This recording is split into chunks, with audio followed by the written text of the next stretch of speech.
I want the wine, I am the wine, I want the wine, उसका अर्थ है कि मुझे वो नशा चाहिए, वो नशा चाहिए। ज़रूरी नहीं है कि वाइन से ही वो नशा मिले। वाइन का नशा तो थोड़ी देर के लिए रहेगा, विस्की का नशा थोड़ी देर के लिए रहेगा, ड्रग्स का नशा थोड़ी देर के लिए रहेगा, लेकिन जब वो कॉन्शियसनेस का नशा हो जाता है वो परमानेंट रहता है, वो परमानेंट रहता है। हमको वो चाहिए, वो नशा चाहिए,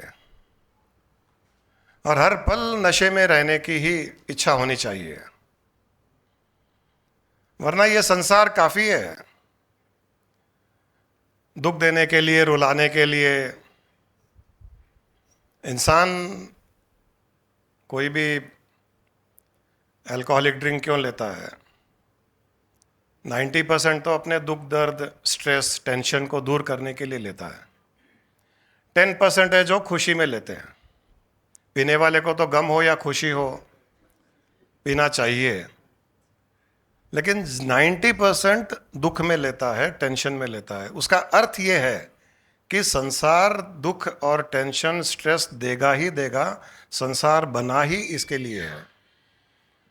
अब जब कोई शराब पीता है, वाइन पीता है, तो ऑब्वियसली बॉडी में कुछ ना कुछ उसका एक नेगेटिव असर, इन्फ्लुएंस होता ही होता है। लेकिन जो उस आत्मा का नशा करता है, जो उस कॉन्शियसनेस का नशा करता है, जो अपने सेल्फ का नशा करता है, उसका शरीर भी अच्छा हो जाता है। उसके उसके जो खराब हो गए ऑर्गन्स वो भी ठीक होने लग जाते हैं। शराब का नशा करने से अच्छे ऑर्गन खराब होते हैं, आत्मा का नशा करने से खराब ऑर्गन भी अच्छे होते हैं। यंग होता है इंसान, उम्र बढ़ती है उसकी। अभी हम रिसेंटली राजस्थान गए थे, हमारे जो एक स्वामी जी रहते हैं, 106 साल की उम्र है, और हर साल हम 25 साल से देख रहे हैं उनको, हर साल ऐसे लग रहा है कि उनकी उम्र कम हो रही है, मतलब यंग हो रहे हैं। 106 से ज़्यादा भी हो गए वो। हर साल लगता है कि वो यंग हो रहे हैं। 5 साल के पहले ऐसे लगता था कि थोड़े बूढ़े हो रहे हैं, 10 साल के पहले और ज़्यादा लगते थे, 25 साल के पहले लगता था कि साल 2 साल से ज़्यादा नहीं रहेंगे ये, 25 साल के पहले ऐसे लगता था कि साल 2 साल से ज़्यादा नहीं रहेंगे, और 25 साल से तो हम देख रहे हैं उनको। ये फैक्ट है। ये फैक्ट इसलिए है कि जब हम आत्मा में होते हैं तो हम हमारे फिजिकल बॉडी से डिस्कनेक्ट होते हैं, और फिजिकल बॉडी से डिस्कनेक्ट होना ही बॉडी की रिपेयरिंग होती है। बॉडी में क्षमता है अपने आप को रिपेयर करने की, ठीक करने की, यंग करने की, ब्यूटीफाई करने की, स्मार्ट करने की, क्योंकि उसकी मस्ती में जब रहते हैं, जब हर पल खुश रहते हैं, मस्ती में रहते हैं, तो ऑब्वियसली वो चेहरे पर झलकता है। शरीर के रोम रोम में, एक एक सेल में वो खुशी प्रकट होती है। ये तो कई बार शेयर हुआ है कि हमारा जो भी थॉट प्रोसेस होता है वो हमारे 100 ट्रिलियन सेल्स में जाता है। एक थॉट, मैं दुखी हूं, 100 ट्रिलियन सेल सोचते हैं कि मैं दुखी हूं। तो जब हमारे बॉडी के 100 ट्रिलियन सेल सोचते हैं कि मैं दुखी हूं, तो बॉडी बूढ़ा होगा ही होगा, क्योंकि हर सेल सोच रहा है। या हम सोचते हैं कि चलो अब उम्र आ गई, तो हर सेल को लगता है कि चलो मेरी भी उम्र आ गई, मैं भी मरने वाला हूं। और ये सोचते कि नहीं, अभी तो उम्र आई नहीं है। गुरु माँ ने एनलाइटनमेंट डे के दिन कहा कि हम 25 साल यंग हुए हैं अभी तो तब से लगा कि अब जवान हुए हैं। तो जैसे थॉट आता है कि अभी जवान हुए हैं, तो बॉडी का हर सेल ये सोचता है कि मैं भी जवान हुआ हूं। जो मरने वाला होता है वो सोचता है कि मैं जवान हुआ हूं, तो ऑटोमेटिकली हमारी उम्र बढ़ जाती है, अभी हम यंग हो जाते हैं। देवेंद्र भी वही शेयर कर रहा था। हाँ, देवेंद्र भी शेयर कर रहे थे अभी। उन्होंने कहा किसी से कहना नहीं कि मैं 70 साल का हो गया, लेकिन बोले बर्थडे मनाया, इतनी पार्टी की, इतना डांस किया, सब लोग पूछ रहे थे कि तुम्हारी एनर्जी कहाँ से आई, इतनी एनर्जी कहाँ से आई 70 साल की उम्र में। ये तो अच्छी बात है कि उसने अपने को एट्रीब्यूट किया। उसने कहा गुरु जी के कारण आई, गुरु माँ के कारण आई। हमारे कारण नहीं आई, उसका फेथ।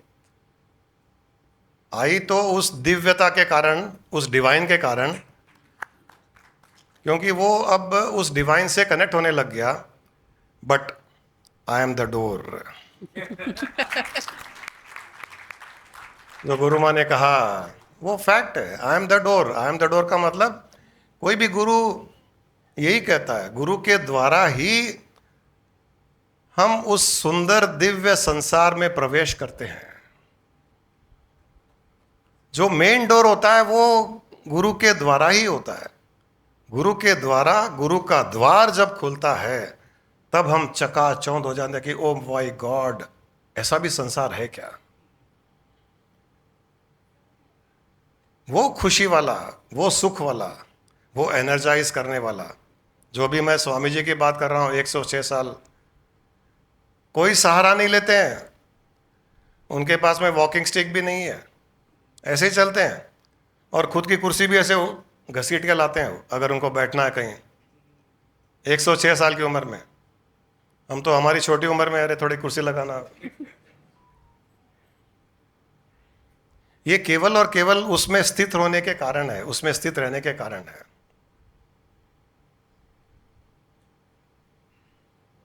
कई लोग अभी भी स्पिरिचुअलिटी को एक टाइम पास का एक साधन, एक विषय, सब्जेक्ट मानते हैं, बट ऐसा नहीं है। स्पिरिचुअलिटी कहती है, कॉन्शियसनेस कहता है, I am the life. I am the life का मतलब है मैं प्राण हूं। चेतना से ही प्राण की उत्पत्ति होती है। जो जीसस ने कहा आई एम द लाइफ, कि मैं प्राण हूं और बिना प्राण के तो हम जिंदा रह नहीं सकते हैं। तो वो चेतना में जो स्थित हो जाता है, उसमें वो प्राण का संचार अधिक होने लगता है। संसार हमारा प्राण खींचता है, चेतना प्राण देता है। क्योंकि संसार हमारी, हमसे अपेक्षाएं रखता है, एक्सपेक्टेशंस रखता है। संसार हमसे कुछ ना कुछ चाहता है संसार, और एक्सपेक्टेशन रखने का अर्थ है कि हमसे वो कुछ खींच रहा है। क्या खींचेगा? हमारा प्राण खींचेगा।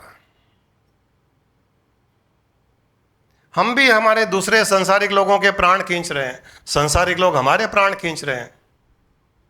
ये चल रहा है, एक दूसरे के कारण चल रहा है। ये एक दूसरे के प्राण खींचने का ये एक सिस्टम चल रहा है। प्राण देता कोई नहीं है।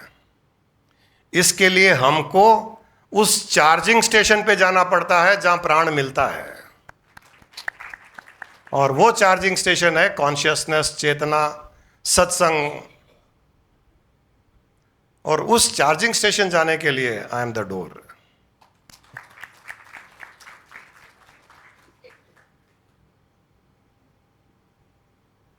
I am the door, I am the bread, ये सब वो कॉन्शियसनेस कह रहा है, चेतना कह रही है।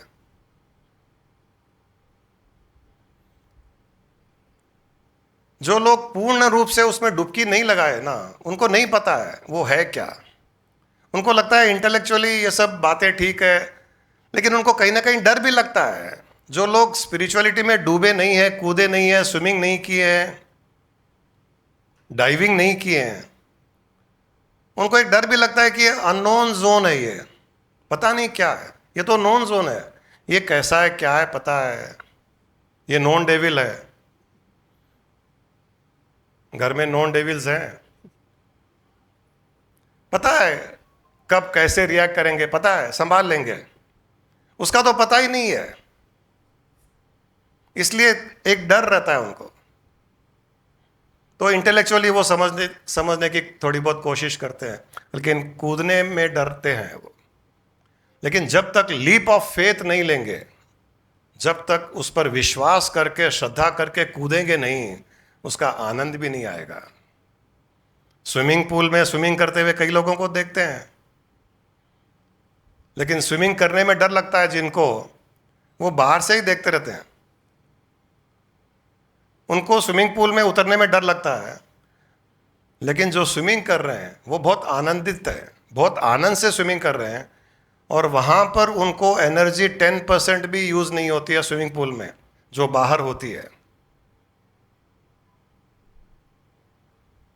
तो कहीं ना कहीं डर से बाहर निकल करके कूदना पड़ता है, कूदने पर उसका आनंद आता है। और हम सब उनकी बातें करते हैं जो कूदे, हम उनके सामने सिर झुकाते हैं, उनकी पुस्तक पढ़ते हैं, गीता पढ़ते हैं, बाइबल पढ़ते हैं, लोग शास्त्र पढ़ते हैं। किस लिए पढ़ते हैं? किनकी बात पढ़ते हैं, किनकी बात सुनते हैं? जिन्होंने डुबकी लगाई। और उन्होंने ये नहीं कहा कि मैंने डुबकी लगाई उसका तुम अनुभव पढ़ो मेरे बुक से, उन्होंने कहा है तुम पढ़ करके तुम भी डुबकी लगाओ। खाली पढ़ने के लिए नहीं लिखा है उन्होंने, खाली पढ़ने के लिए नहीं कहा है, खाली सुनने के लिए नहीं कहा है, डुबकी लगाने के लिए कहा है। हम उनको फॉलो कर रहे हैं, उनको उनके सामने नतमस्तक हो रहे हैं, लेकिन डुबकी लगाने से डर रहे हैं। जो डुबकी लगाएगा वही तो पार चलेगा, वही पार होगा। वो जीसस ने एक बहुत अच्छी बात कही थी, when you know the truth, when you know the truth, truth will set you free. When you know the truth, truth will set you free. बहुत गहराई की बात है कि जब हम उस सत्य को जान जाएंगे, जब हम उस सत्य को जान जाएंगे, अच्छे से जान जाएंगे, तब वो सत्य ही हमें छुटकारा दिलाएगा। आपको कुछ नहीं करना है छुटकारे के लिए, छूटने के लिए कुछ नहीं करना है। कहीं जाना नहीं, कहीं आना नहीं, कोई तीर्थ नहीं करना, कोई व्रत नहीं करना, केवल और केवल उस सत्य को जानना है। और कहीं ना कहीं जो लोग तीर्थ जा रहे हैं, मंदिर जा रहे हैं, कोई व्रत कर रहा है, कोई उपवास कर रहा है, उद्देश्य तो यही है कि सत्य को जाने, उसके द्वारा सत्य को जाने, लेकिन लोगों को उस उद्देश्य का भी पता नहीं है। नाम जाप भी कर रहे हैं, माला फेर रहे हैं, ये सब उस उद्देश्य को, उसके उद्देश्य को जानने के लिए, उस रियलिटी को जानने के लिए है, उस सत्य को जानने के लिए, उस ट्रुथ को जानने के लिए है। लेकिन उनको पता नहीं है, इसलिए वो जो क्रिया कर रहे हैं, जो कर्म कांड कर रहे हैं, उसी में रुके हुए हैं। कर्म कांड सीढ़ी है, मंजिल नहीं। जो भी क्रियाएं हैं, जो रिचुअल्स हैं, ये सारी की सारी सीढ़ियां हैं, हमारी मंजिल नहीं है। हम भजन गाते हैं, कीर्तन करते हैं, ये हमारी मंजिल नहीं है, ये सीढ़ी है। मंजिल में जाने के लिए, मंजिल पर पहुंचने के लिए सीढ़ी चढ़ना पड़ता है। इसलिए भजन कीर्तन करते हैं, इसलिए भगवान का नाम लेते हैं, इसलिए पूजा करते हैं, इसलिए मंदिर जाते हैं, इसलिए तीर्थ करते हैं, लेकिन वो हमारी मंजिल नहीं है। वहां जाना जरूरी है क्योंकि वो सीढ़ी है। भजन करते हैं तो भाव जागता है, कीर्तन करते हैं तो भक्ति जागती है, मंदिर जाते हैं तो भगवान में श्रद्धा जागती है। ये अच्छी बात है। तीर्थ करते हैं तो चित्त शुद्ध होता है, बहुत अच्छी बात है, लेकिन वो सीढ़ी है, वो मंजिल नहीं है। ये सब करना अच्छी बात है, लेकिन हमको पता होना चाहिए कि ये सब करने के बाद क्या, इसके बाद क्या, इसके बाद और कुछ है। वो जो और कुछ है वहां जाना चाहिए, वरना ये सब किया हुआ वेस्ट हो जाएगा। इतनी मेहनत की, लोग इतनी तकलीफें उठाते हैं, यात्राएं करते हैं, तीर्थ करते हैं, बहुत भूखे रहते हैं। अरे आप तो बहुत नज़दीक पहुंच गए, उसके वहां एकदम करीब पहुंच गए, केवल दरवाज़ा खोलने की आवश्यकता है। वो नहीं करते हैं लोग। बस वो दरवाज़ा अगर खोल लिया और उस ट्रुथ को जान लिया, उस सत्य को जान लिया, तब वो सत्य स्वतः ही हमें मुक्त कर देता है। हमको कुछ नहीं करना है मुक्ति के लिए। हजारों करोड़ों जन्मों में कर्म किए होंगे, अच्छे किए होंगे, बुरे किए होंगे, पाप किए होंगे, पुण्य किए होंगे, जो भी किए होंगे। ज्ञानाग्नि सर्व कर्माणि भस्म सात कुरुते अर्जुना। कि जैसे ही ज्ञान की अग्नि में हम प्रवेश कर गए, जब सोना भी शुद्ध हो जाता है तो हमारा चित्त भी ज्ञान की अग्नि में शुद्ध हो जाता है, सारे कर्म नष्ट हो जाते हैं। एक एक कर्म को नष्ट करने जाओगे तो करोड़ों जन्म लगेंगे, फिर भी कर्म नष्ट नहीं होंगे। परंतु ज्ञान की अग्नि में प्रवेश कर जाओगे तो उसी पल जितने भी जन्म के कर्म होंगे सब जल करके भस्म हो जाएंगे। हमको उन कर्मों का कोई परिणाम लेने की आवश्यकता नहीं है, भोगने की आवश्यकता नहीं है। When you know the truth, truth will set you free. Truth will set you free. और ये केवल कर्मों से भी संबंधित नहीं है। हर रोज हमको रियलिटी जानने की आवश्यकता होती है, व्यवहार में होती है। कंफ्यूजन्स रिलेशनशिप में भी बहुत होते हैं, हस्बैंड वाइफ में होते हैं, बच्चों के साथ होते हैं।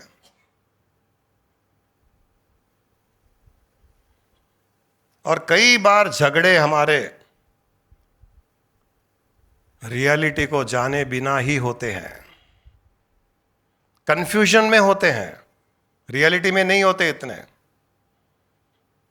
हम सोचते हैं कि किसी ने कुछ किया और उसने वैसा कुछ नहीं किया। जैसे पता चलता है तो जो फ्रिक्शन था वो खत्म हो जाता है। कहीं गया, हमने सोचा कि कहीं गया और वहां जाकर के कुछ किया, और बाद में पता चलता है कि वहां गया ही नहीं, या किसी ने कुछ कहा, कंफ्यूजन रहता है कि इसने इस इंटेंशन से कहा होगा, बाद में पता चलता है कि इंटेंशन डिफरेंट था। तो माइंड में जो कंफ्यूजन था वो खत्म हो जाता है। मतलब जहां जहां ट्रुथ का पता चला, that truth will set you free. वो चाहे रिलेशनशिप हो, फैमिली हो, व्यवहार हो, हर जगह सत्य हमको छुटकारा दिलाता है। झगड़ों से, गुस्सा से, हर चीज से छुटकारा दिलाता है। इसलिए कभी भी सत्य के मार्ग पे चलना चाहिए। और हम इतने सक्षम नहीं है सत्य को जानने के लिए। इसके लिए जिसने सत्य को जान लिया उसके पास जाना चाहिए। बहुत से लोग हैं जिन्होंने सत्य को जाना है, उनके पास जाना चाहिए, समझना चाहिए कि सत्य क्या है, व्यवहारिक सत्य क्या है, लौकिक सत्य क्या है, संसारिक सत्य क्या है, दूसरा सत्य क्या है। हमको जानना चाहिए, हर चीज का सत्य जानना चाहिए। और जैसे जैसे सत्य को जानेंगे आप अज्ञानता के घोर अंधकार से छुटकारा पाते जाओगे।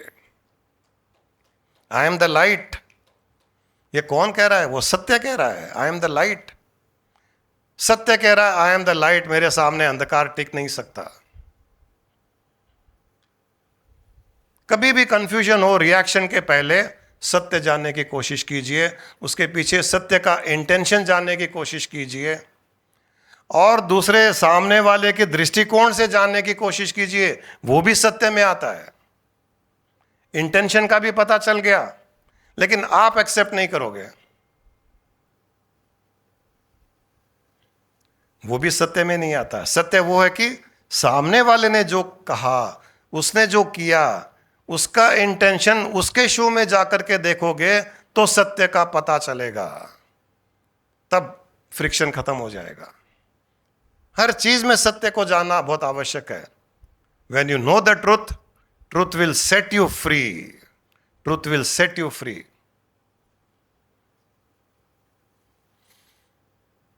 और एक अच्छी बात कही थी जो गुरु माँ ने भी कहा, जीसस ने, forgiveness। वो कहते थे सबको कि forgive them. When you forgive, you will be forgiven.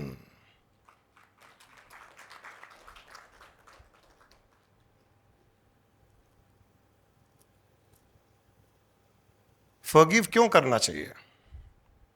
किसी ने मेरे साथ बुरा किया, मैं उसको माफ क्यों करूं? मैं माफ करूं या नहीं करूं, मैं किसी को क्षमा करूं या नहीं करूं, लोग मेरे साथ बुरा करना बंद नहीं करेंगे। अब क्या? मत करो फॉरगिव। लोग हमारे साथ बुरा करना बंद नहीं करेंगे, आप फॉरगिव करो या नहीं करो। तब हमारे पास में दो ऑप्शंस है, नहीं करूँगा फॉरगिव क्योंकि बुरा कर रहे हैं, मत करो। तुम्हारे फॉरगिव नहीं करने से बुरा करना बंद कर देंगे, ये तो होने वाला नहीं है, वो तो करते रहेंगे। हम फॉरगिवनेस किस लिए करते हैं? हम हमारे मेंटल बोझे से मुक्त होने के लिए फॉरगिव करते हैं। हमारे सिर के अंदर जिसने बिना किराए के किराएदार बैठा हुआ है, उसको फ्री करने के लिए तू जा, उड़। अंदर बैठे कांव कांव कांव कांव कर रहा है, उड़ जा। उसको उड़ाने के लिए, अगर अंदर कौवा बैठा रहेगा तो गंदगी भी करेगा।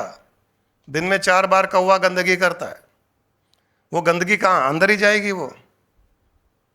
उसको उड़ाने के लिए फॉरगिव करते हैं कि तू उड़। अपने इमोशंस को रिलीज करने के लिए फॉरगिव करते हैं। सामने वाला माने न माने, वो हमारे पर बुरा बर्ताव करना बंद करे न करे, इससे कोई मतलब नहीं है। हम फ्री होना चाहते हैं, इसके लिए फॉरगिवनेस की बात आती है कि मेरे सिर पर बोझा न रहे। सामने वाले के सिर पे रहे न रहे वो उसकी प्रॉब्लम है, मुझे फ्री होना है। इसके लिए फॉरगिवनेस जरूरी है, बहुत जरूरी है फॉरगिवनेस। वरना 40 साल में 80 साल के जैसे हो जाओगे, बुढ़ापा जल्दी आ जाएगा। फॉरगिव नहीं करोगे तो बुढ़ापा बहुत जल्दी आ जाएगा, पार्किंसंस डिसीज हो जाएगा, हिलते रहोगे ऐसे। क्योंकि ब्रेन में कौवे, कुत्ते, गधे, हाथी सब बैठे हुए, वो ब्रेन को खा रहे हैं। और जैसे जैसे ब्रेन को खाएंगे आपके बॉडी में कुछ ना कुछ बीमारियां होगी। किसी को भी अपने ब्रेन में मत बैठने दीजिए बिना मतलब के। हाँ, कोई किराया देता है, अच्छा खासा किराया देता है तो अलग बात है। ये सब बिना किराए के किराएदार हैं। इसके लिए फॉरगिव करते जाइए। जीसस ने कहा फॉरगिव करो, क्षमा करो। अपना कॉन्सेप्ट थोड़ा सा यहां अलग है, आपने अगर ध्यान दिया है तो। हम कहते हैं क्षमा मांगो। एक होता है क्षमा करो, एक होता है क्षमा याचना करो, क्षमा मांगो। थोड़ा सा अंतर है। क्षमा करने में मैंने माफ किया, इसका अर्थ है कि उसने गलती की। क्षमा मांगने में यह है कि मैंने गलती की। ये लेना जरूरी है कि मैंने गलती की थी। अगर किसी ने मुझसे बुरा बर्ताव भी किया, झगड़ा भी किया, गुस्सा किया, अपने ये मानते हैं कि वो हमारे कर्मों का परिणाम था जो उसने मेरे साथ बुरा बर्ताव करके किया, तो गलती किसकी थी? मेरी थी ओरिजिनली।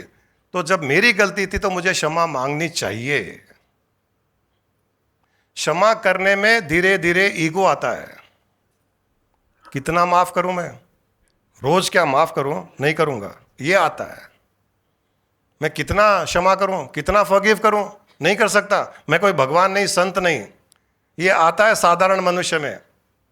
लेकिन क्षमा मांगने में जब उसको ज्ञान हो जाता है कि तुम्हारे साथ जो कुछ हो रहा है वो तुम्हारे कर्मों का परिणाम है और गलती तुम्हारी ही है, इस जन्म की या पूरे जन्म की, तो तुम क्षमा मांगो।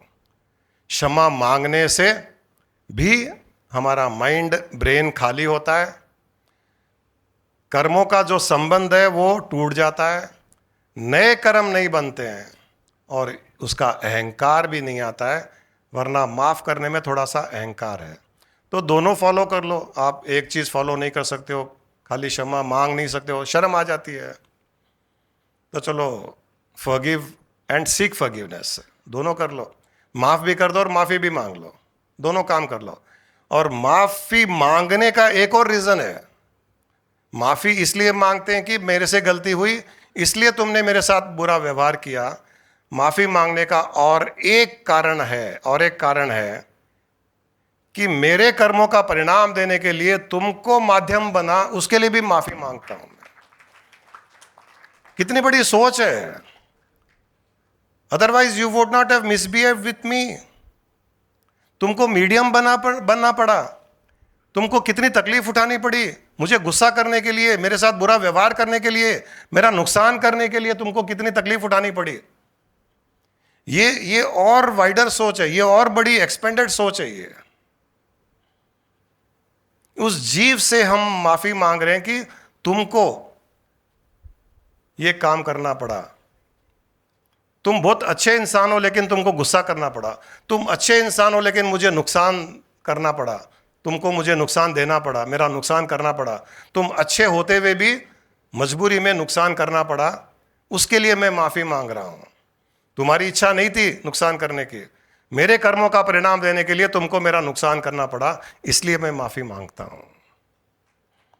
यह सोच।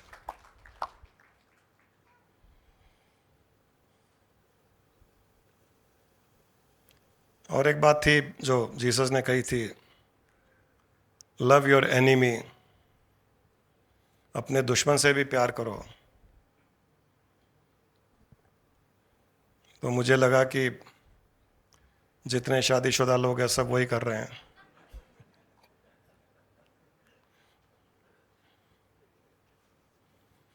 हम सब वही कर रहे हैं।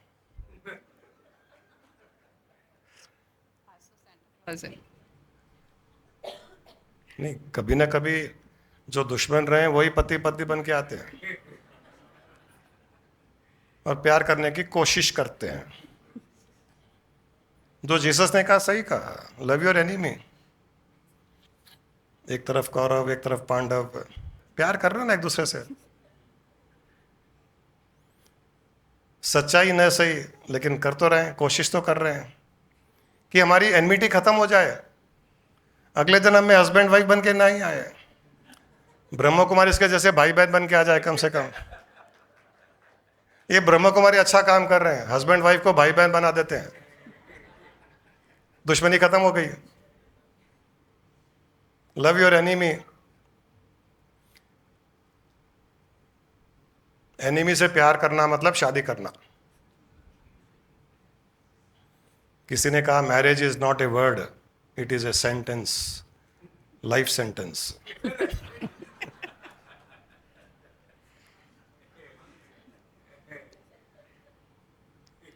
इतना हंसने की क्या बात है इसमें? कोठारी जी बहुत हंस रहे हैं। किसी ने और एक भी अच्छी बात कही,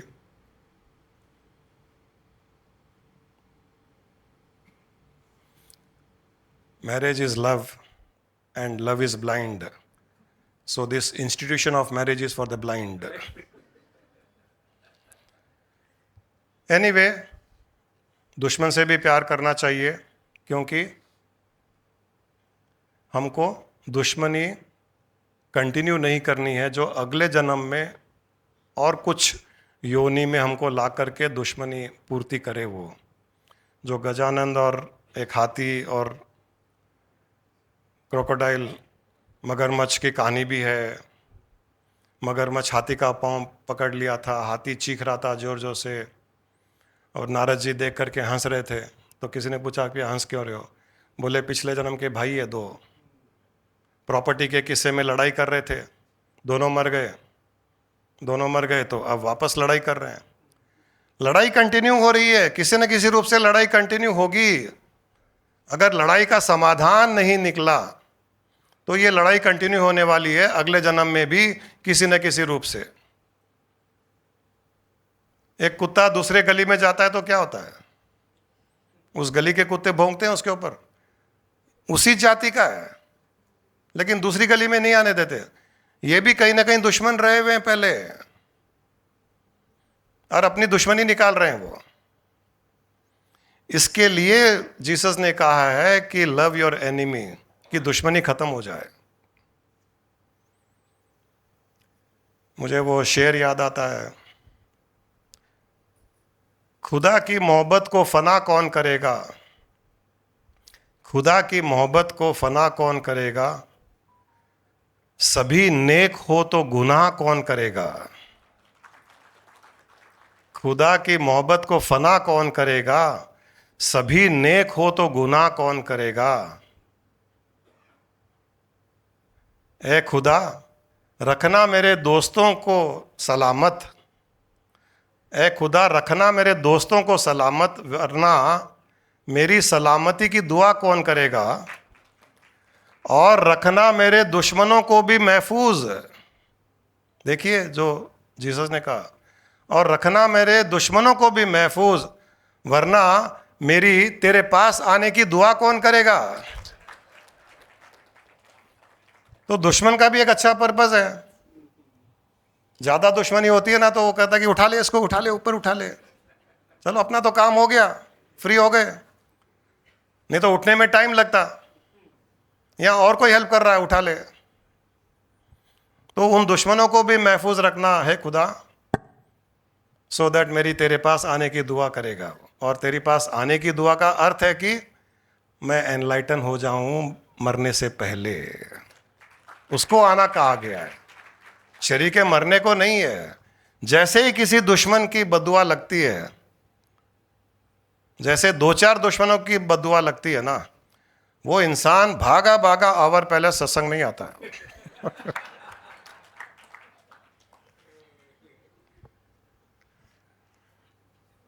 क्योंकि उस दुश्मन ने उसकी दुआ की थी कि खुदा इसको उठा ले।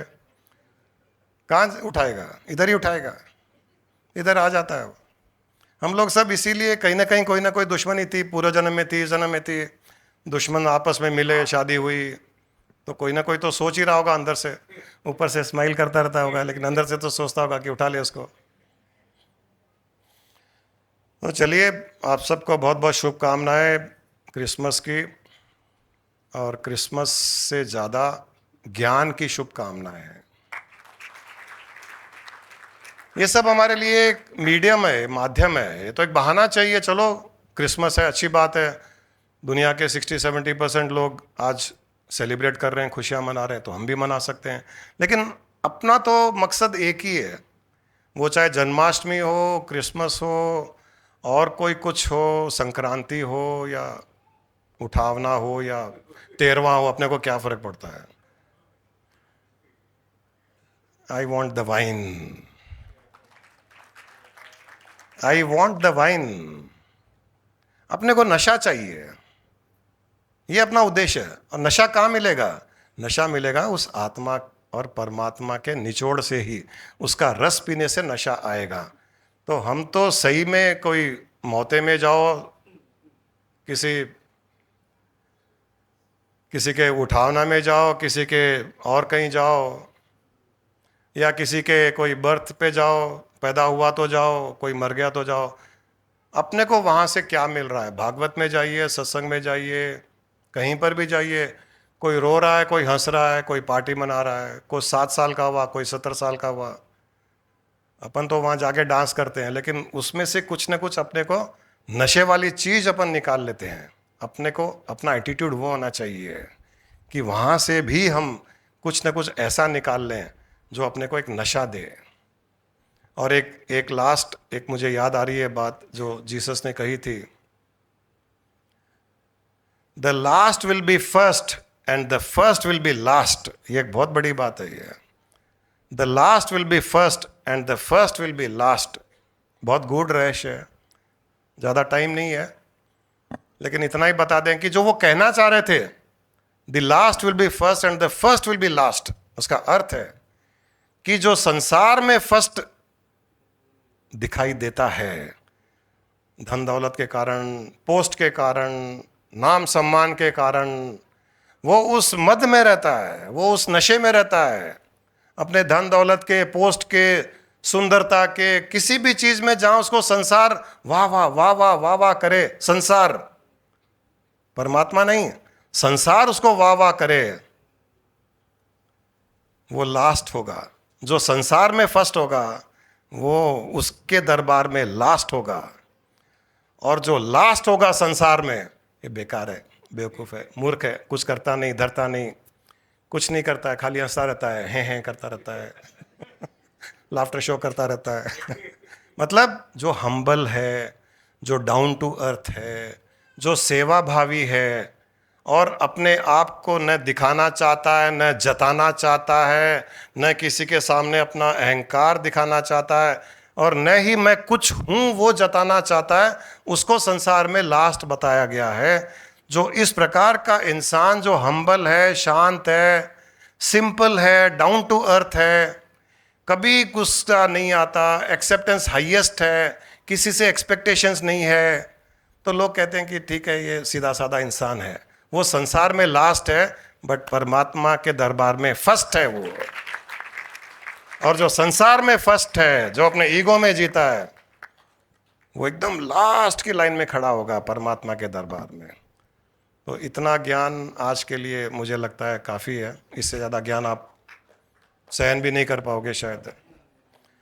तो आप सबको बहुत बहुत शुभकामनाएं। खुश रहिए, नशे में रहिए, 24 घंटे नशे में रहिए, बट बिना किसी माध्यम के, बिना किसी मीडियम के अपने आप में खुश रहिए, अपने आप के आत्मा में, अपने आप की चेतना में की चेतना में नशे में रहिए, उस चेतना के नशे में रहिए, उस परमात्मा के नशे में रहिए।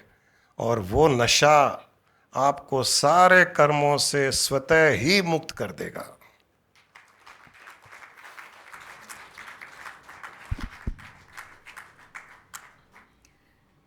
I am neither the body nor the senses.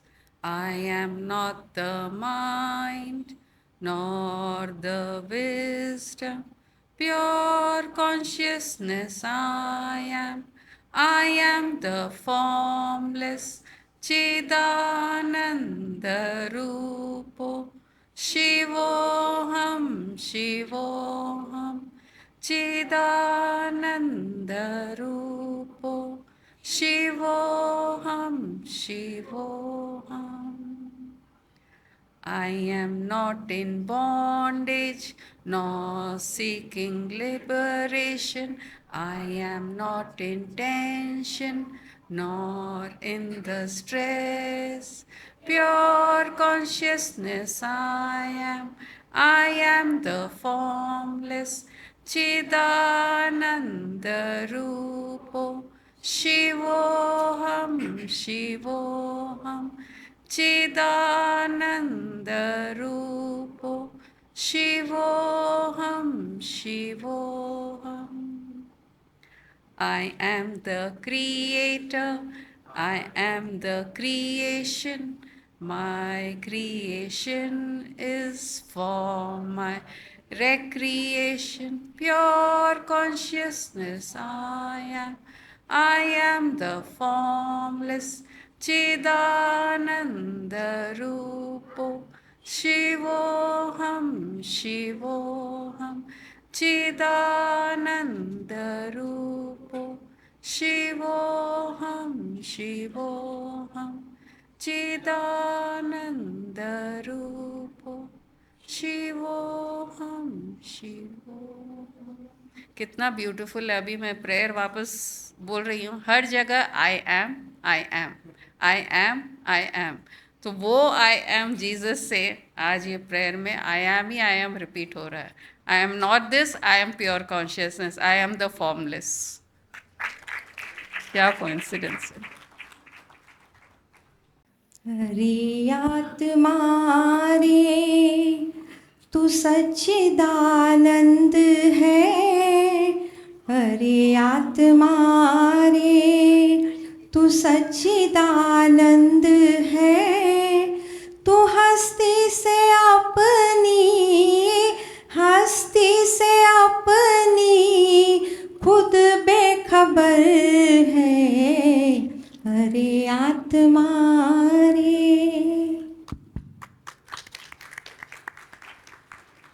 तू अपनी हस्ती से बेखबर है। एक्सप्रेशन ऑफ कॉन्शियसनेस, आज एक्सप्रेशन ऑफ कॉन्शियसनेस होगा। और कितना ब्यूटीफुल एक्सप्रेशन था। जब ये भजन गा रही है, 3 केक आ गए, तो आत्मा सेलिब्रेट कर रही है, कॉन्शियसनेस अपना बर्थडे सेलिब्रेट कर रहा है कि चलो आज मुझे तो याद किया। और आज जीसस का जन्म, वो भी कॉन्शियसनेस का ही बात करे हैं हमेशा।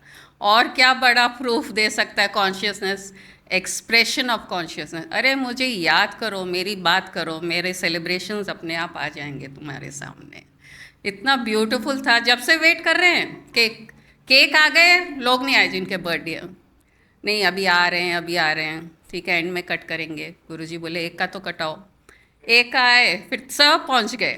तो कॉन्शियसनेस इतना खुश हो रहा है कि मैं सबका बर्थडे मनाना चाह रहा हूँ, खाली ये 3 क्यों, जो जो मुझे समझ लिए, जो मुझे पा लिए, मैं सबके साथ सेलिब्रेशंस करना चाहता हूँ। और जीसस के भी यही टीचिंग्स है उस कॉन्शियसनेस को पाने के। एक्सप्रेशन ऑफ कॉन्शियसनेस, जितने अपने संत हुए हैं, महात्मा लोग हुए हैं, सब आत्मा की ही बातें करें।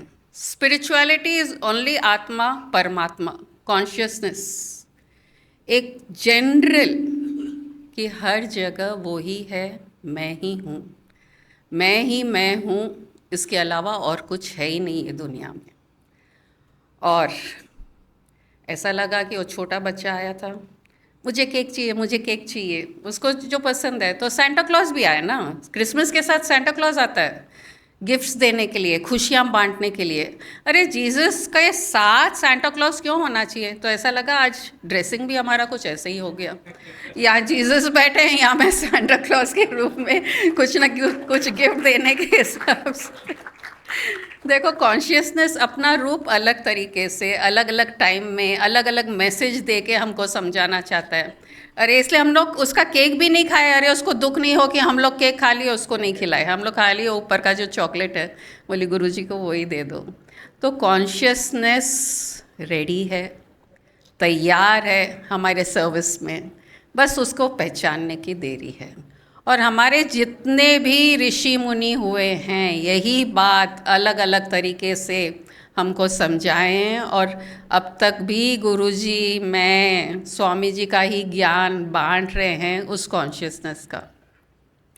जब स्वामी जी को याद करें, उनके जो सेइंग्स है वो याद करूं, forbear and forgive, none is bad, nothing is bad.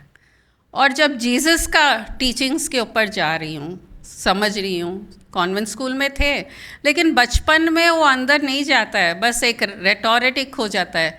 लेकिन जीसस को इतना अच्छा पोर्ट्रे किया हुआ है कि वो इतने अच्छे मसीहा थे, मैसेंजर थे, मैसेंजर ऑफ गॉड। तो हमारे ऋषि मुनि क्या हैं? वो भी तो मसीहा है ना उस कॉन्शियसनेस के। यहाँ ये लोग गॉड कह दिए कॉन्शियसनेस को, हम परमात्मा कह देते हैं, हम सब आत्मा हैं। ऐसे ही हमारे मसीहा हमको समझाएं, हमारे जो गुरु हैं हमको ये समझाएं कि कॉन्शियसनेस के अलावा और कुछ नहीं है और तुम सब कॉन्शियसनेस हो, एक्सप्रेशन ऑफ कॉन्शियसनेस। हम सब उस कॉन्शियसनेस के एक्सप्रेशन हैं। जीसस क्राइस्ट भी यही टीचिंग्स, अब जब स्वामी जी के टीचिंग्स रिलेट करती हूँ तो बोल रही ऐसा लग रहा है कि कॉपी पेस्ट है या सब संत यही बात करते हैं, जो उस स्टेट को पा लिया वो यही बात करते हैं और उनके एक्शंस भी वही पोर्ट्रे करते हैं। जीसस क्राइस्ट के एक्शंस, एक एक एक्शन, लव दाई नेबर, उनका जो एक सेइंग है, love thy neighbour as thyself, वो लव कि अगर तुमको खुद से प्यार है तो तुम्हारा नेबर भी उसका ही अंश है और तुम्हारे और उसमें कोई डिफरेंस नहीं है वो लेवल पे, कॉन्शियसनेस के लेवल पे। तो दुश्मनी क्या चीज़ की? जब वो ही है तो love thy neighbour as thyself. जब तुम खुद को प्यार करते हो तो उसको क्यों नहीं प्यार कर सकते? उसमें भी उसका ही स्वरूप देखो। और फॉरगिवनेस तो उनका बाएं हाथ का खेल था जीसस का। जहाँ देखो जो उनके लिए कटु वचन बोल रहा है, गलत कह रहा है, बस forgive. He does not understand, he is innocent, he does not understand. इसलिए क्रूसीफाई भी हुए ना, हर कार्य को अपने ऊपर लिया, जो दुख लेना था खुद पे लिया जीसस ने, दूसरों को नहीं तकलीफ दी। यहाँ ये भी लेसन मिलता है कि अगर लाइफ में हमारे साथ कुछ हो रहा है गलत, खुद पे ले लो। ये लेसन हमको मिल रहा है कि गलत और कोई नहीं कर रहा है, ये गलती हमारे ऊपर है, हम ले लो। जैसे जीसस ने क्रूसीफाई होके ये प्रूफ करा है कि दूसरी की गलतियां भी खुद पे ले लो। कितने कोड़े खाए, कितना तकलीफ सहा, लेकिन मुंह से क्या सेंटेंस निकला? Please forgive them, they don't know what they are doing. तो वैसे ही आज के लाइफ में अगर हमारे साथ कोई बुरा कर रहा है, सब चीज़ खुद पे ले लो और यही सेंटेंस दोहरा दो, please forgive them, they don't know what they are doing. उन्हें नहीं मालूम कि वो क्या कर रहे हैं, उनकी गलती नहीं है, उनको क्षमा कर दो। कितना बड़ा प्रेयर, इतने तकलीफ के बाद भी यही दुआ निकल रही है जीसस के मुंह से कि इनको माफ़ कर दो। और ये जीसस के हर व्यवहार में ऐसा लगा कि व्यवहार भी कितना इम्पॉर्टेंट है उसको पाने के लिए। वो जीसस इतने सालों पहले ही हमको बता दिया और स्वामी जी ने फिर वही चीज़ें हमको अलग तरीके से आज के ज़माने के हिसाब से हमको समझाया। जीसस के और एक पॉइंट, 7 पॉइंट है, 7 पॉइंट्स ऑफ आई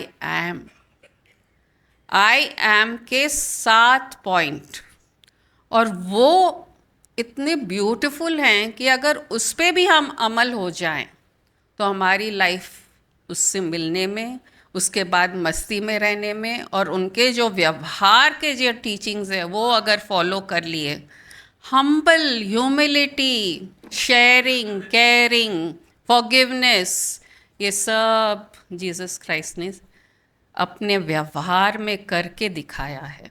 तकलीफ़ खुद पे लेके भी वो करके दिखाया है। आज के ज़माने में भी हमको यही फॉलो करेंगे तो उससे एक हो पाएंगे। अब ये 7 आई एम क्या है? I am the bread. I am the bread क्या मतलब? क्या तुम ब्रेड हो? हम वो समझें लिटरल मीनिंग।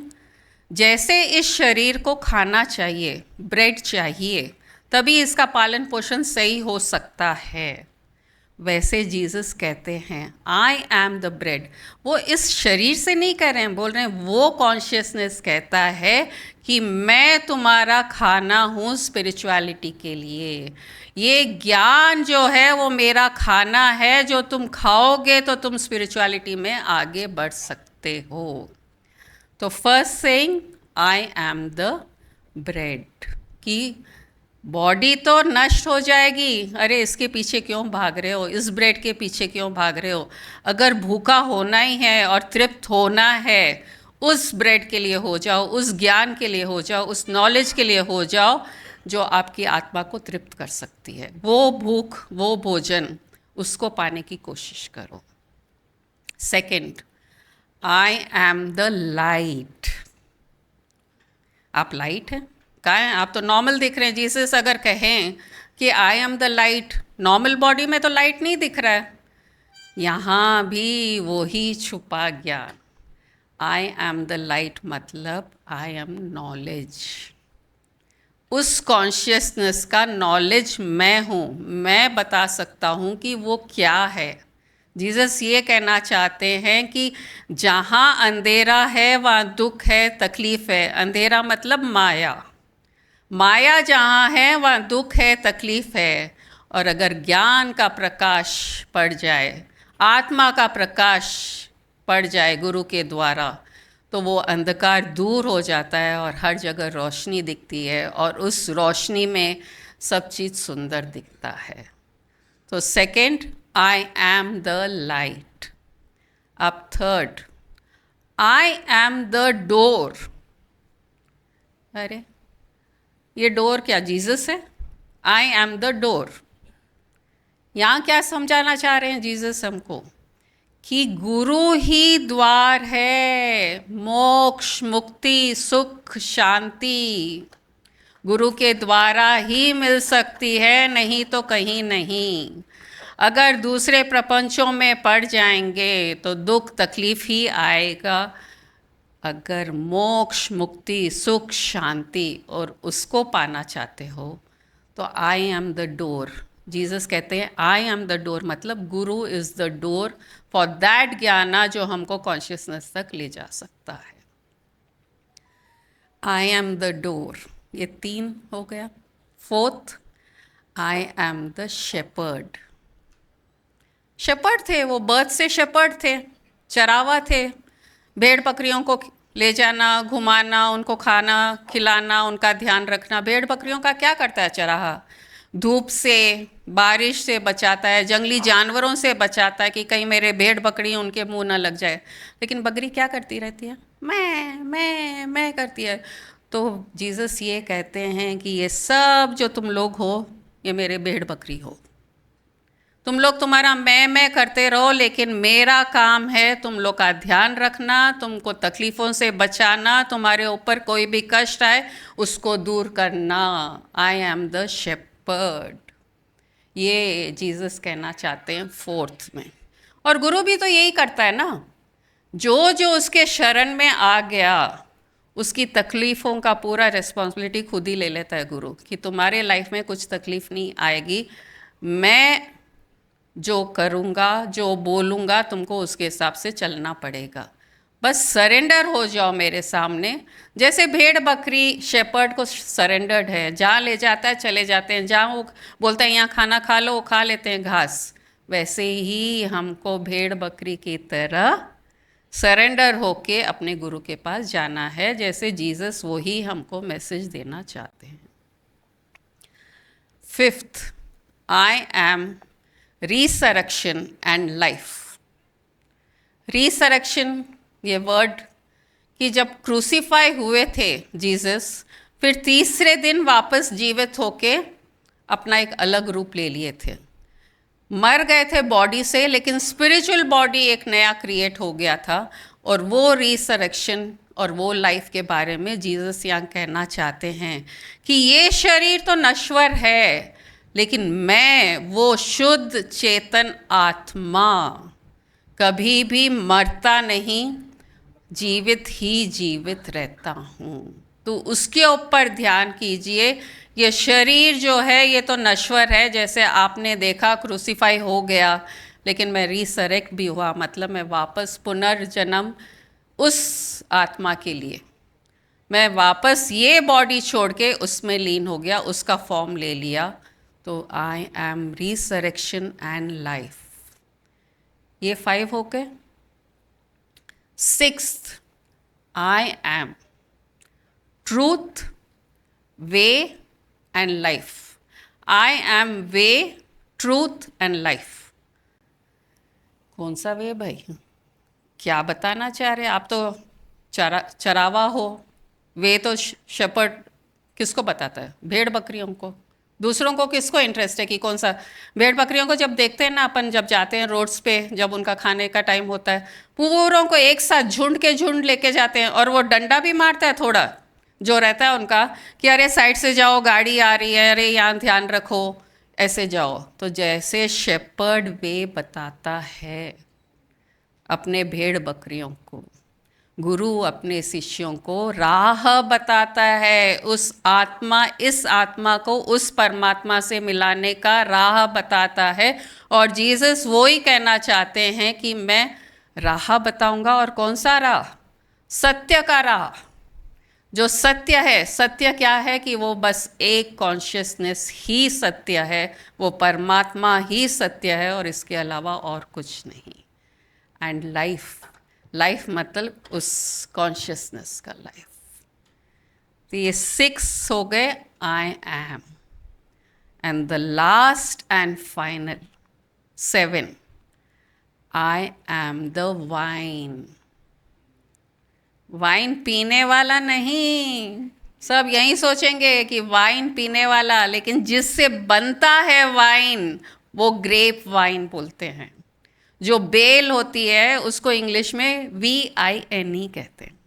तो आई एम द वाइन, कि वो क्रीपर बन जाओ, सब क्रीपर बन जाओ, जो और कोई के भरोसे पलते हो, नरिश होते हो, और सबसे अच्छे फ्रूट्स देते हो। खुद का कुछ भी नहीं है उसमें। वाइन यार्ड्स में आप ग्रेप्स के देखे होंगे ना, वाइन यार्ड्स क्रीपर है, उनको फिर पूरा एक जाली दिया जाता है, उसके ऊपर घूमते हैं, और कोई चीज़ से उनका नरिशमेंट मिलता है। और कहाँ से मिलता है? वो एक ट्रंक है जहाँ पूरा नरिशमेंट वहाँ से मिलता है।